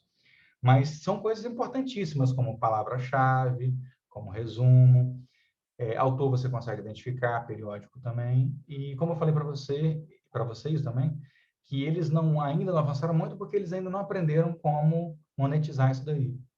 Então, no futuro próximo, a gente tem alguns desenvolvimentos. Esse é um dos probleminhas. O Google tem várias vantagens, mas tem essas desvantagens também, entendeu? de você não ter várias ferramentas que são comuns para pesquisa bibliográfica. Mas, assim, eu acho que ele facilita tanto a vida que eu uso muito essa questão dos alertas ali. Hoje acabou de chegar umas 4 horas da tarde, chegou um monte de alerta para mim. Alguns são irrelevantes, mas eu sempre gosto de saber o que está aparecendo nos temas que eu pesquiso. Ok? Outra dúvida. Uhum. Aquela parte, incluir citações, ela significa que se eu tô procurando o autor Luciano Rossoni, eu coloco incluir citações, vai aparecer também os artigos que citaram você, é isso? Não só os seus artigos, mas também os artigos que citaram você. Você está lá na lista de referências, ou não? Não, pelo que eu entendi ali no caso, entendeu? Às vezes, o que acontece? Tem uma citação ao Luciano, mas ela não está como registro de documento no Google. Já aconteceu. É raro, mas acontece. Então, ele inclui. Então, por exemplo, se citou algum artigo de Weber, de 120 anos atrás, que não está no Google, mas foi citado, não tem ideia de onde que esteja esse documento, que seja esse documento, aí ele incorpora. Entendeu? Então, é isso daí. Não é que, se fosse citar quem me citou, ia ficar uma busca pouco específica, né? Então, não é isso que ele faz. É simplesmente esse registro, que é raríssimo acontecer. Ok? Acho que alguém colocou aqui também uma pergunta adicional. Foi o Júnior também, Júnior?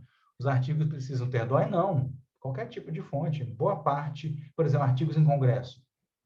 O Google capta artigos em congresso e a maioria não tem DOI. Tem coisa que tem DOI que ele não capta também. Entendeu? Então, pode ser sem DOI mesmo. Para quem não sabe, DOI é como se fosse uma espécie de CPF do artigo. Então, André, Cláudia, Cassiana, que está nos vendo ali, quem está aí, todo mundo tem seu CPF, é seu númerozinho. No passado, a gente tinha esse problema. Como eu identifico um artigo? O DOI é um número único, um registro único, que facilita muito a organização da ciência. Só que é mais recente, tem documentos de 2010 para trás que não tem, há recentes ainda que não tem. E hoje tem o CPF acadêmico do pesquisador, que é o ORCID, ORCID também a pessoa chama, né? Que funciona relativamente bem, eu gosto muito, que é ligada a Crossref, que são plataformas gratuitas que funcionam bem. Então, facilita, inclusive, o trabalho da gente. Ok?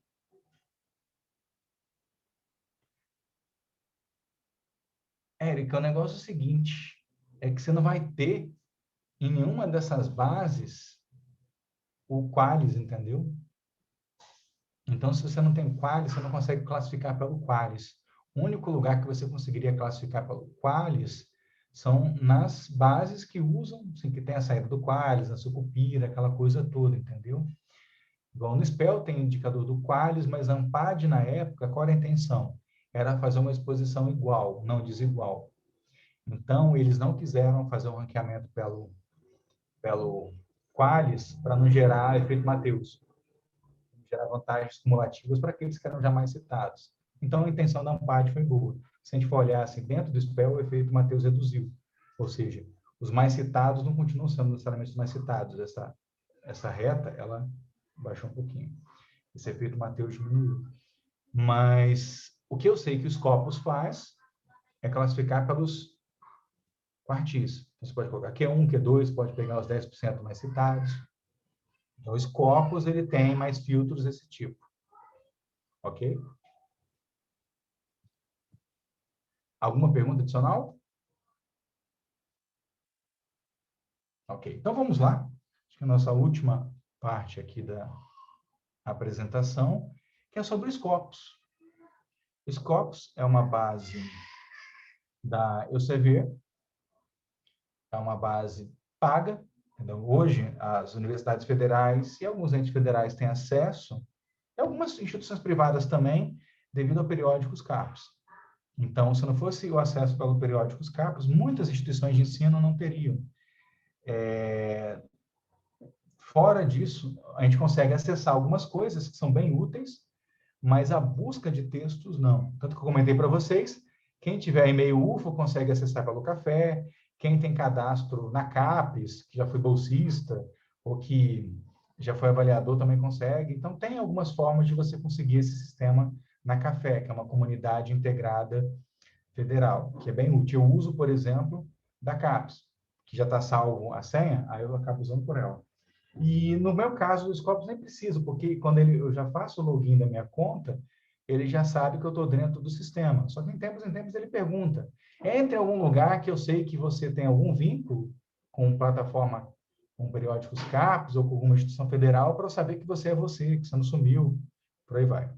Então, o Scopus é extremamente robusto, é um grande negócio, é um big business, são negócios bilionários, entendeu?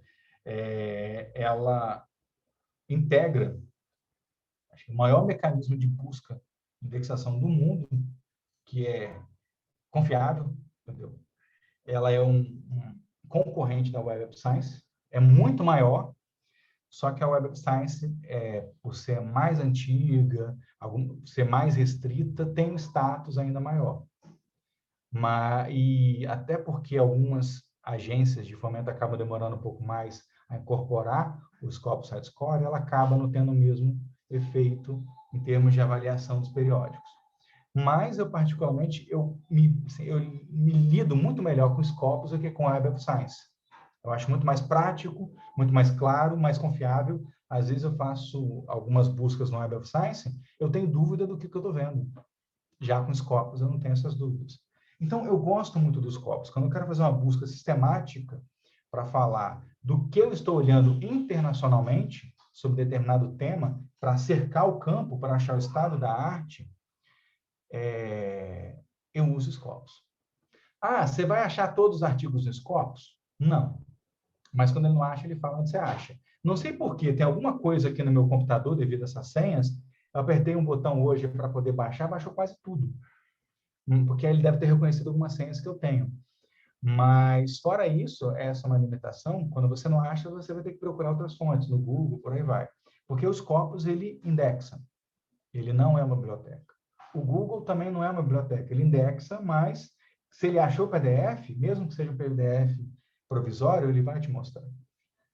Então, assim, se porventura você tiver numa instituição de ensino que o seu avaliador, o seu orientador, quer saber exatamente tudo sobre o tema, que ele quer que você cubra exatamente tudo e descarte aquilo somente o que for realmente descartável, ele quer provas disso, entendeu? Um bom caminho para mostrar as provas é o quê? Internacionalmente no Scopus e nacionalmente, se for da área de administração, contabilidade e turismo, no SPEL. Então, você mostra. Se existe um tema, ou entrelaçamento de temas, estão aqui. E você pode salvar essas buscas, inclusive. Eu, particularmente, gosto muito dos temas. E aí, eu vou falar um pouquinho hoje aqui deles, de como que ele funciona. Primeiro da parte gratuita, depois da parte que tem que ter um acesso. Então, vamos lá.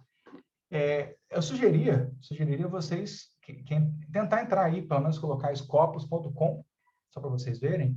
Eu acho que a grande maioria vai aparecer essa tela que vocês estão vendo aí. Aí tem, no canto superior direito, tem duas coisas que são gratuitas. Busca por autor e as fontes, sources ali. Quem tem a conta, simplesmente fazer o sign-in, e quem precisar criar uma conta, basta criar aqui também. Depois que você criar a conta e você tiver acesso pela plataforma Café, a primeira vez que você entrar pela instituição, periódicos CAPES, aquela coisa toda, ele registra e depois não fica pedindo mais. Pelo menos o meu não pede mais. E aí ele faz a propaganda, entendeu? Aqui, ó. Procure gratuitamente o ranking dos journals que você quer ver. Procure gratuitamente o arquivo, o perfil do autor. Entendeu? Aí tem as outras coisas que você não tem. Se porventura você fazer o login aqui e aparecer mais opções, é que você foi abençoado por alguma assinatura aí. O governo federal, especialmente, ajudou você a fazer as suas pesquisas. Mas se não tem, aí você não foi abençoado por ninguém por enquanto. Vai ter que tentar depois. Ok? Então, eu vou começar aqui, deixa eu ver por onde eu vou começar. Pelas fontes indexadas, pelos sócios aqui para vocês verem. Então, quem quiser clicar aqui nos sócios, vai chegar na mesma telinha que vocês estão vendo aqui. O que é essa telinha aí de sócios? Se vocês forem ver, Qual o número de resultados que vocês têm aí? 41.462. São periódicos ou alguns livros que são rotineiros, por exemplo. Existe um livro que sai todo ano, que se chama Researching Sociology of Organizations. É um dos mais referenciados na área. E, por ser um dos mais referenciados da área, ele está aqui também. Ele conta mais até do que artigo. Então, tem algumas escolas, business school, que amam aquele indicador chamado ABS, entendeu? E a Research in Sociology of Organizations é a ABS 3, se eu não me engano, entendeu? Porque realmente é difícil publicar lá. Você tem que ter um convite de alguém que seja referência. Então, não é algo tão trivial publicar lá assim. E são coisas boas, normalmente, que saem. E, além desses livros, tem alguns eventos que eles estão querendo eliminar, porque houve uma cobrança da comunidade internacional para a Scopus parar de colocar evento, porque tinha gente que estava sendo malandro,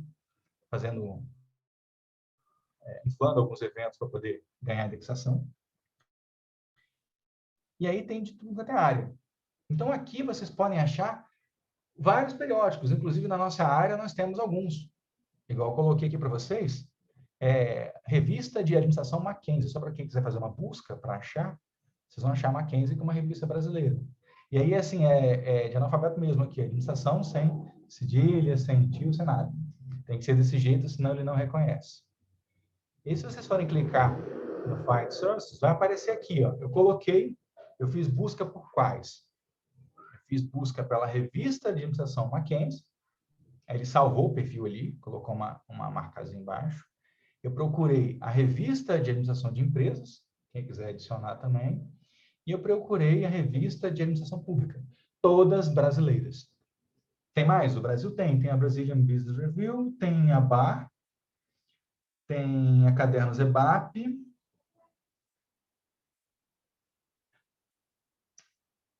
e entrou a International Professional Business Review, isso. Ontem entrou, que não está aparecendo aqui ainda.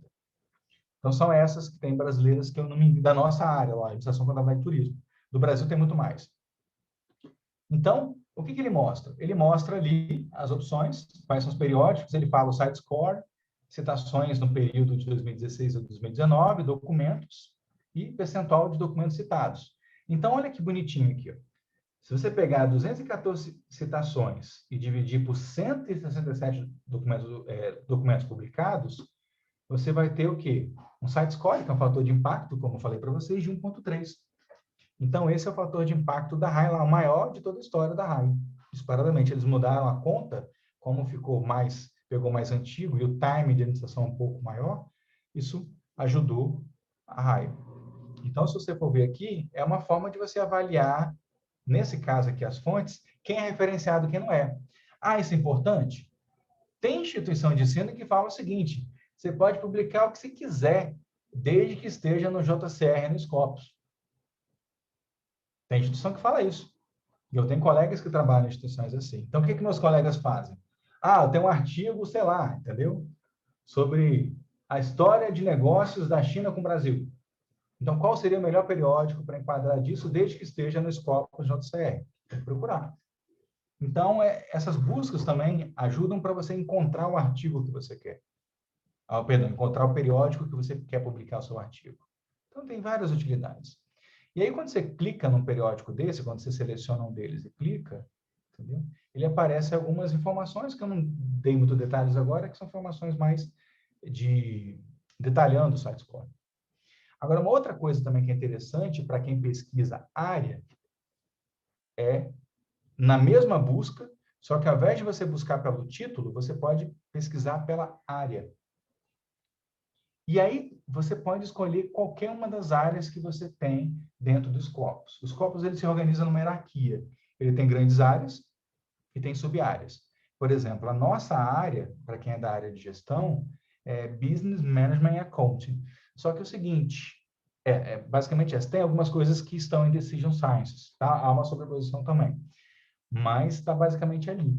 Então, normalmente, quando eu faço busca na grande área, eu tento especificar management, dependendo do tema que eu quero. Depois que você aplica essa busca, o que ele vai dar? ele vai dar a lista de todos os periódicos que estão nesse assunto, nessa área.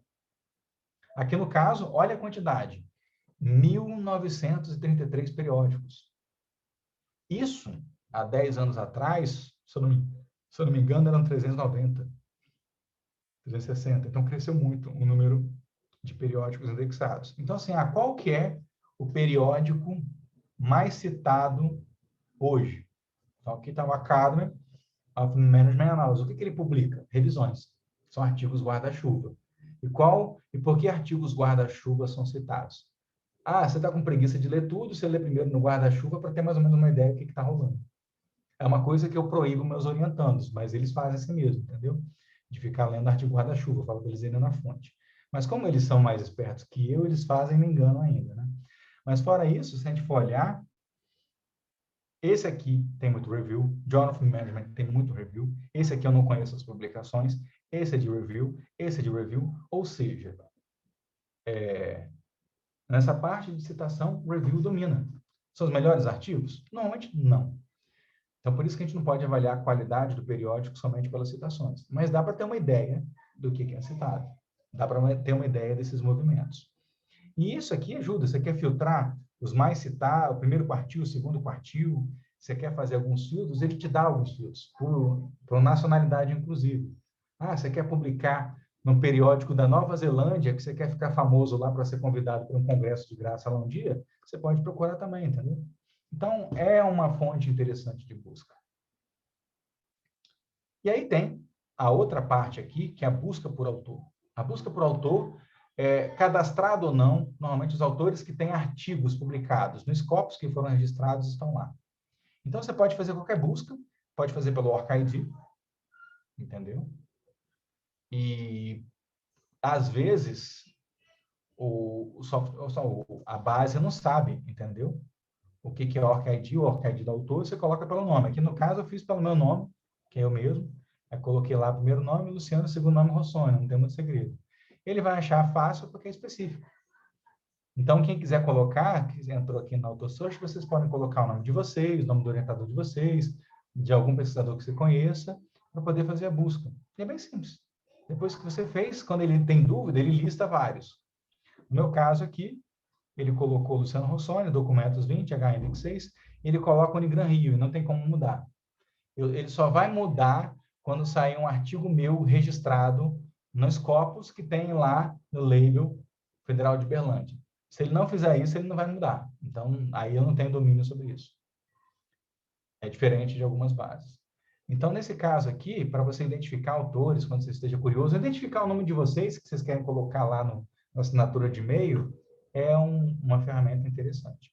Aí, no caso lá, é interessante dos Scopus que ele te dá algumas estatísticas, por exemplo.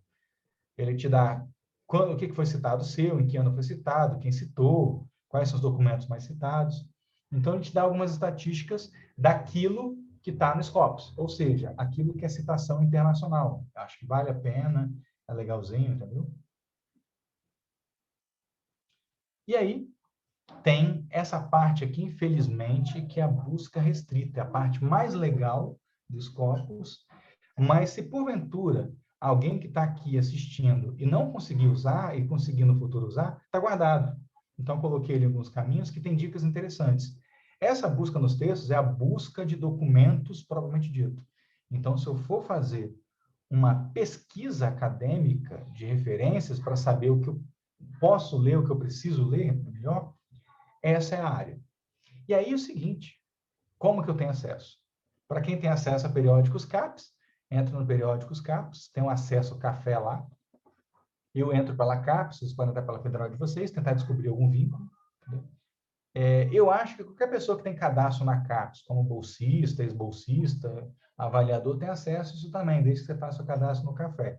Para quem está ligado às instituições federais, IFES, e algumas instituições que têm mestrado e doutorado, até privadas, têm acesso também. Então, lembro quando eu estava no Unigran Rio, nós tínhamos acesso a boa parte da base, não sei se porque era o programa da nota 5, mas nós tínhamos acesso a essa base. Então, na dúvida, quando você não sabe como conseguir, eu entrava pelo periódico CAPES, clicava no acesso ao café para ter acesso pleno, quando não era pelo P, quando é P ele reconhece automaticamente, Ele avisa quando não reconhece e clicava bases para achar o Scopus. E aí, ele te encaminha para o Scopus, já libera tudo, avisa para você que você está liberado. E aí vai aparecer o quê? Lembra que tinha somente sources, depois tinha autobusca, ele vai aparecer essa opção aqui. Ó. Saival eu nunca usei, nem lembro para que serve. O search aqui. No search que você vai buscar especificamente as referências, os documentos que você quer. Se para vocês apareceu essa opção, é que vocês estão liberados aí. Se vocês fizeram login e entraram pelo periódicos CAPS e não apareceu isso, é porque vocês não têm acesso. Então, minha sugestão, como eu mostrei, para quem não tem acesso ao café, não tem certeza se tem café, tenta entrar pelo periódicos CAPS para ver o que aparece. Se aparecer isso aqui, vocês vão conseguir fazer exatamente o que eu estou mostrando. Se não, infelizmente, não vai ter acesso. Mas a informação vai estar aqui. Ok? Então, vou prosseguir aqui devagarzinho, enquanto vocês vão testando, para mostrar aqui. Essa é a tela para você explorar os textos do Scopus. É uma tela bem clean, entendeu? Ali você pode procurar documentos, autores e filiação institucional. Eu normalmente quase não uso essas outras duas, porque tem institucional porque é menos usado, autores tem aquela outra ferramenta que eu acho mais prático. E aqui é a grande vantagem. Nesse mecanismo de busca aqui do Scopus, você consegue buscar praticamente em tudo. Então, você pode procurar pelo título do artigo, pelo resumo, pela palavra-chave, pela combinação das três. Você pode buscar nas referências, você pode buscar pelo autor da referência, você pode buscar pelo título da referência, você pode buscar pelo título do documento na referência, ou seja, o número de combinações aqui não tem fim. Então, você pode fazer as buscas mais específicas possíveis. Então, nesse caso aqui, em termos de precisão, não há nada, ao meu ver, parecido com os Scopus. Eu acho que nem o Web of Science tem algumas funcionalidades, há pouco tempo atrás não tinha. Eu não testei ainda, nem o Web of Science tinha essas aplicações. Só para vocês terem ideia, como eu comentei com vocês, eu tenho um amigo que é editor da Hack, e ele pediu para eu fazer um levantamento de quem citava a Hack. Eu peguei aqui, pedi especificamente quem tinha citado a Hack em português, o nome em português, o nome da Hack em inglês e abreviado, usando essas três opções. Ele me recuperou tudo bonitinho, falando quais artigos tinham citados, quais artigos foram citados. Então, assim, em termos de capacidade, o Scopus ele é fenomenal, é incrível. Por quê? Porque como eu falei para vocês, é um negócio bilionário. Ele é de propriedade da maior editora do mundo, e eles fazem isso há mais de 20 anos, com um orçamento razoável. Então, eles são realmente bons nisso. E tem concorrência também, né? Eles querem ser melhor que a Web of Science. Então, um exemplo aqui que eu peguei foi bem simples. Eu fiz uma busca, aqui no caso as aspas funcionam, uma busca bem simples no título do artigo, procurando pelo termo lógica institucional. Nesse caso aqui, o que acontece? O Scopus, ele é uma base internacional. Então, não faz sentido para o Scopus você usar termos em português. Você vai até achar alguma coisa, mas o mais adequado é que você use termos em inglês. Porque até os documentos em português, eles são traduzidos, as palavras-chave, resumo, abstrato, essa coisa toda, porque é a linguagem do Scopus. Mesmo que tenha textos que não sejam em inglês. E aí, de resultado, essa mesma busca, quem fizer essa busca, vocês podem fazer outras buscas que vocês quiserem, ele dá um resultado idêntico a esse que eu coloquei na tela aqui agora. Então, eu fiz uma busca, ele achou quantos documentos? 512. Que tem o quê? Lógica institucional no termo. De 2021 até quando foi o termo a primeira vez. E todos os autores que escreveram sobre. Então, aqui, o bem legal é que você pode filtrar essas informações. E a partir do momento que você filtra, você pode selecionar, inclusive, aquilo que é relevante para você. Como são 512 documentos, se eu estivesse escrevendo sobre isso, o que eu faria? Entendeu? Eu tentaria salvar de alguma forma para ter isso registrado, para depois verificar quais artigos desses são úteis ou não. quando eles estão tratando do conceito ou estão tratando, que às vezes não é o conceito, você está interessado no conceito. Mas quando é uma palavra qualquer que não está relacionada ao conceito propriamente dito, você descarta o artigo. Essa avaliação é difícil fazer olhando simplesmente pelo título, com essas buscas. Sempre há uma busca mais refinada. Essa busca mais refinada é no momento posterior. Aí, só em termos de mecanismo, eu fiz aqui uma seleção. Selecionei os documentos que foram selecionados em 2021, pedi para limitar. Você pode fazer o contrário, pedir para excluir. Ah, eu quero os dos últimos 3 anos, pego 2021, 2020, 2019 e excluo todos os outros. Você pode fazer o que você quiser aqui. É bem flexível. E tem mais opções para baixo também. Você pode limitar a origem, a qualidade. Se não me engano, você pode selecionar qual é o extrato do periódico. Então, ele faz muita coisa. E aí, na hora que eu filtrei, tá vendo aqui que ele faz? Ele fala o título e usa os campos mostrando na busca o que você limitou. Selecionando todos os artigos ali, ele me deu quantos documentos? 20. E aí tem uma série de ferramentas que você pode utilizar. A partir do momento que você seleciona esses 20 documentos, eu cliquei aqui, ele selecionou todos, você pode analisar os resultados. Simplesmente clicar. Aí ele vai dar o quê? Vai dar algumas estatísticas. Quem são os autores desses documentos de 2021? Qual a área? Qual é a filiação? Qual o país? Está vendo aqui, ó, Canadá, depois Estados Unidos. Quem está financiando? Ó, a Academia da Finlândia lá financiando 2 estudos. Então, ele te dá algumas estatísticas que o porquê os corpos têm. Porque todo mundo que envia coisa para lá envia metadados. E os metadados, eles tendem a estimular que tenha várias informações possíveis. Quem editou sabe que a Crossref tem um empenho em que as pessoas alimentem esses dados. E hoje é muito mais fácil do que antes. Então, os corpos aproveitam isso muito bem. Então, essa busca desse resultado. Só que isso aqui dá gráficos. É interessante, mas o mais maneiro é, e você fez, você achou 1 milhão, 1.000 documentos? Como que você manda para você?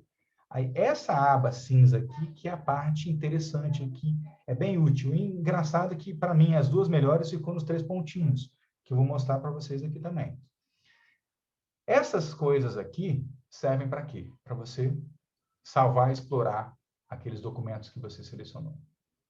Então, primeiro, exportação de CSV.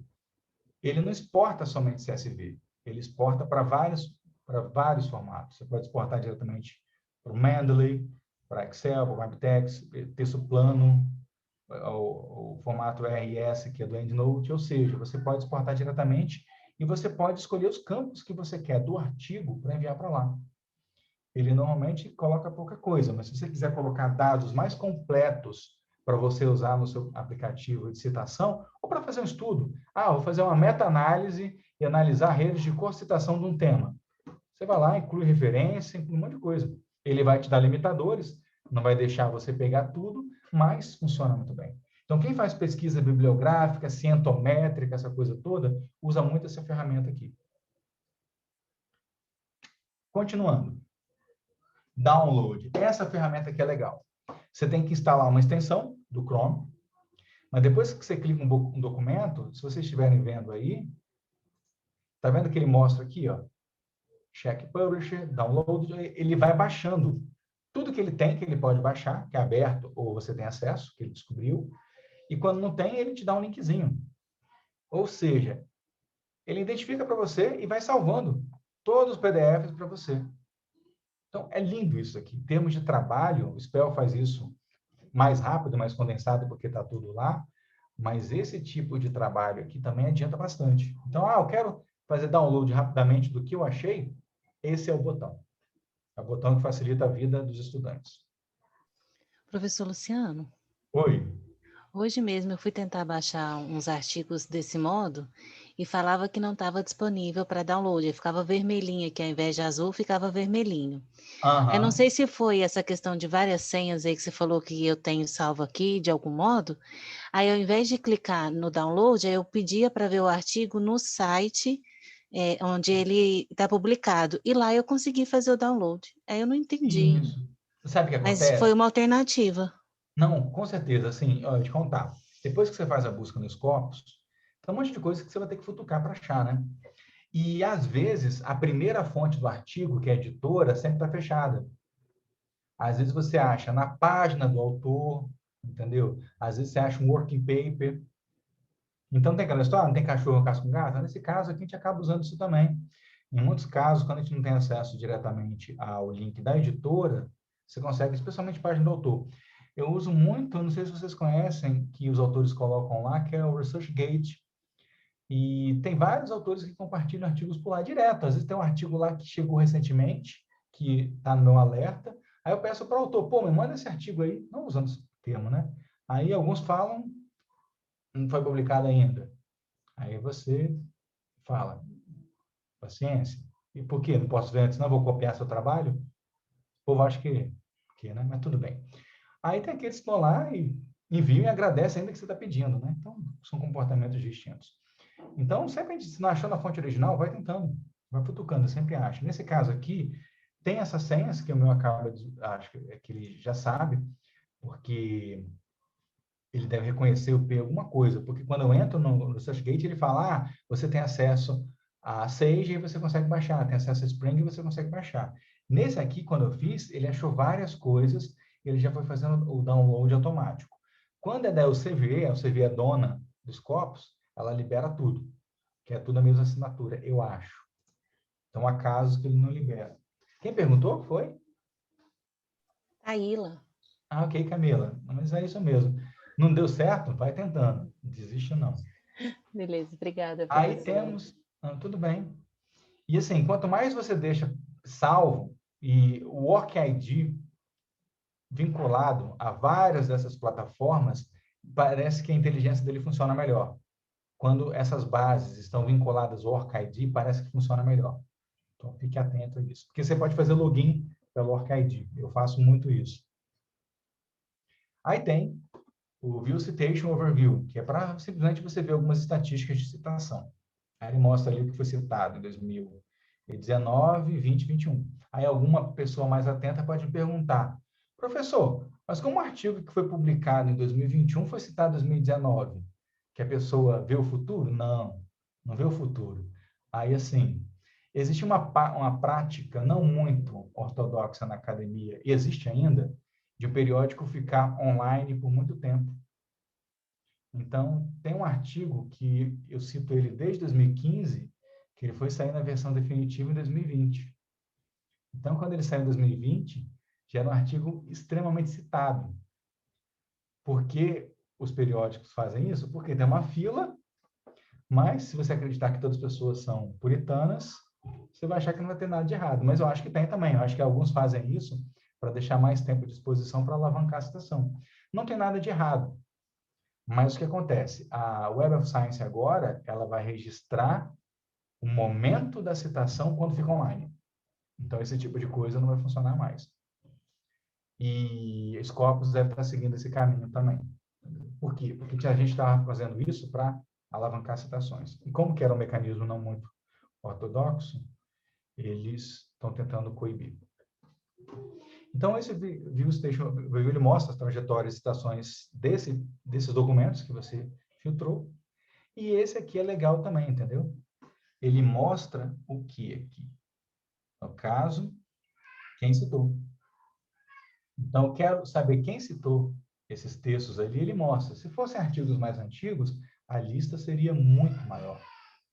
Então, ele mostra no Cited By também.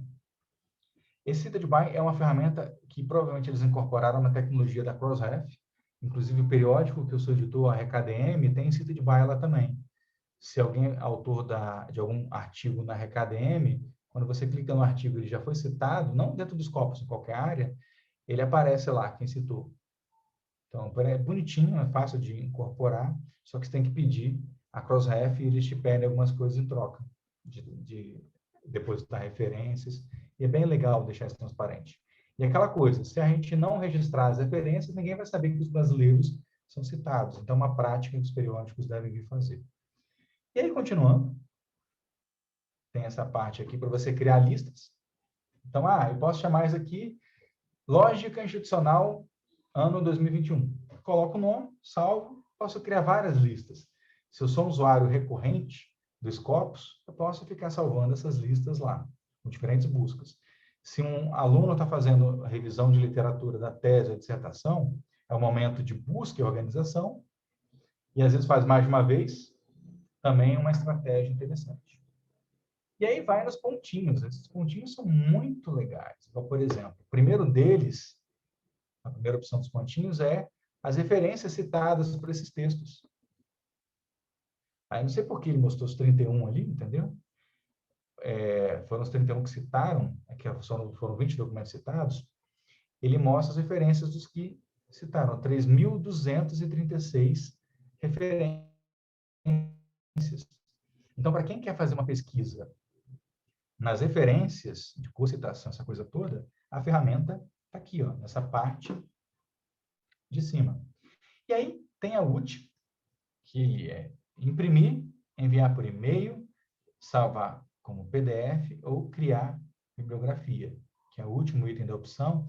Isso aqui é muito útil, que você pode enviar a sua busca por e-mail, pode imprimir ela no site, pode salvar em PDF ou gerar as referências para você poder colocar no seu artigo.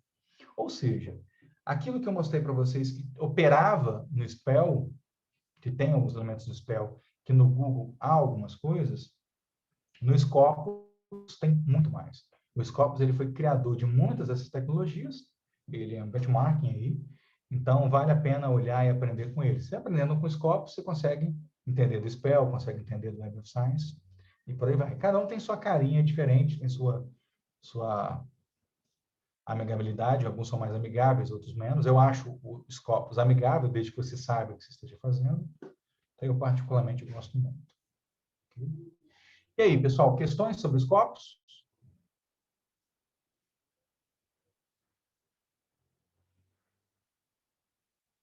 Sem questões sobre os Scopus? Alguém tem alguma pergunta? Deixa eu ver se tem aqui.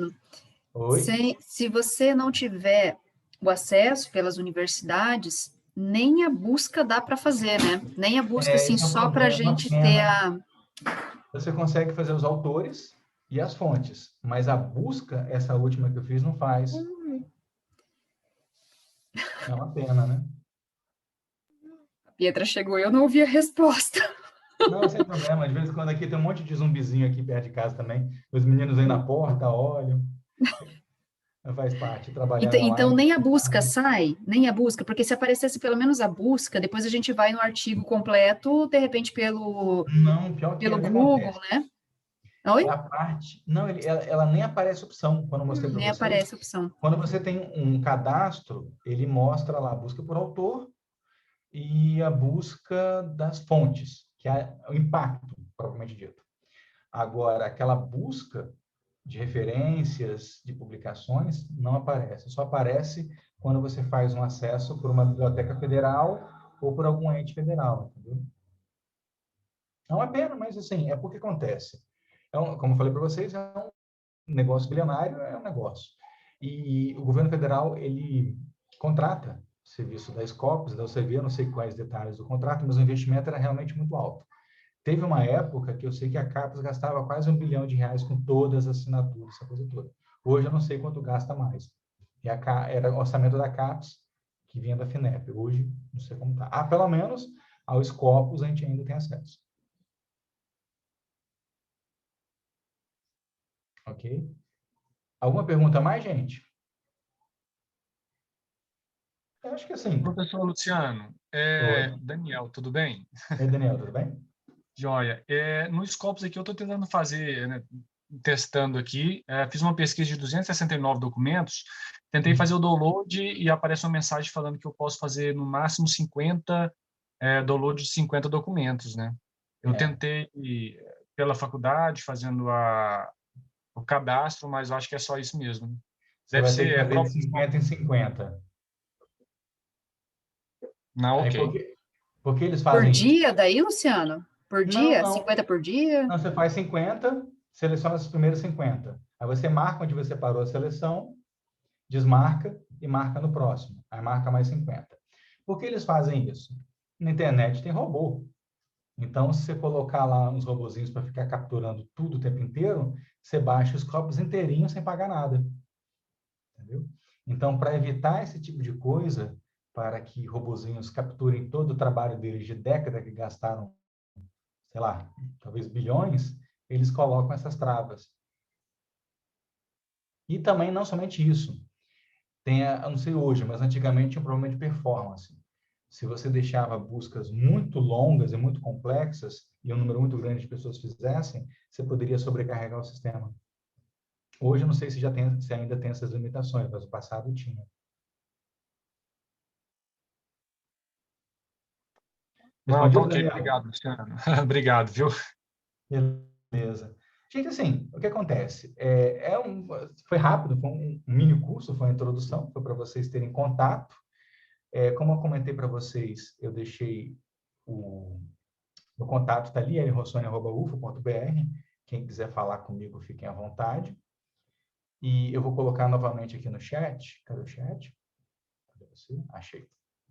O link da apresentação, é a mesma apresentação que eu tenho aqui, a única coisa que não tem esse link aqui, que eu estou enviando aqui, está lá toda a apresentação. Se porventura alguém não conseguiu acompanhar uma parte, ou não conseguiu ver todos os detalhes, olha a apresentação de novo, vê ali algumas dicasinhas e pode trabalhar.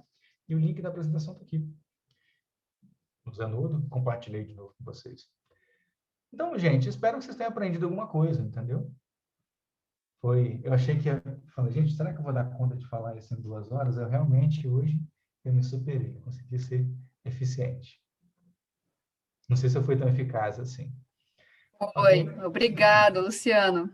Que coisa mais boa ter uma aula com uma das pessoas mais didáticas que eu já conheci na minha vida. Que isso, Cláudia. Você é minha amiga, tá? Sua opinião é muito boazinha. Professor Luciano, está todo mundo aí te elogiando no chat, né? E eu queria, em nome do programa que eu estou aqui representando, agradecer mais uma vez e que venham novos, né? Venham outros minicursos, professor. Muito obrigado mesmo, tá? A gente teve uma audiência bem recorde, né? 100 pessoas praticamente o tempo inteiro, que é o limite. Então, com certeza, ficaram pessoas de fora, mas a gente vai disponibilizar pelo e-mail do cadastro, né? A tua apresentação. Então, novamente, te agradeço, Luciano, agradeço a todos e a todas que estiveram aqui conosco, né, que participaram desse momento. O programa de pós-graduação aqui da Universidade Federal de Uberlândia tem a intenção de promover outros mini cursos, workshops também, e a gente vai permanecer divulgando nas nossas mídias sociais e contando com o apoio dos professores também para divulgação. Tá bom? Senhor Luciano, mais uma vez, muito obrigado. Obrigado a todos e a todas. E obrigado, gente. Boa noite. Obrigada. Quando eu tiver outro minicurso, o André divulga com vocês. Pode deixar. O pessoal já está pedindo aqui. Próximo curso, como fazer macarrão com molho de tomate. Obrigado. Eu ouvi falar que ele é bom cozinheiro também. Oi? Eu ouvi falar que você é bom cozinheiro também. Não sou. Entendeu? Eu só sei fazer o básico do básico. É uma coisa ou outra, né? Não, mas eu tento, né? Isso